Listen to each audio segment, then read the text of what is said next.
10 থেকে 15 দিনের মধ্যেই এই বীজগুলো থেকে কুশি বের হওয়া শুরু হবে।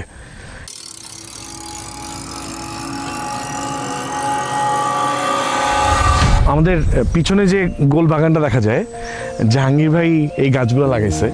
ছোট ছোট এরকম বীজ বন থেকে নিয়ে আসছে, নিয়ে এসে এখানে গাছগুলো লাগানো হয়েছে। সেই গাছগুলো এখন অনেক বড় বড় হয়ে গেছে।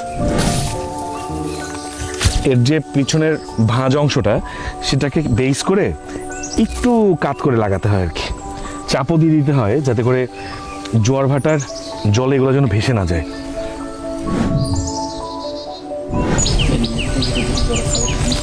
তো পানিতে লাগানো যাবে না? ও,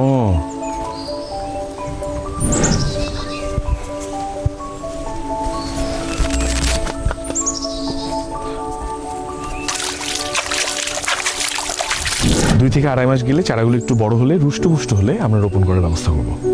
ছোট একটা বীজ থেকে এরকম বড় গাছ হয়েছে। সেই একটা গাছের আবার 2-3টা মোথাও আসছে। নারিকেল গাছের মতো এই গাছগুলোরও মরে যাওয়া ডালগুলো কেটে ফেলতে হয়। গোল দিয়ে বানানো ঘর কিন্তু খুব ঠান্ডা থাকে।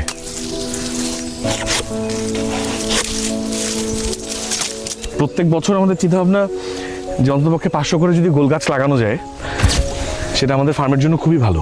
আর গোল গাছ সুন্দরবনের ইকোসিস্টেমের জন্য খুব ইম্পর্টেন্ট।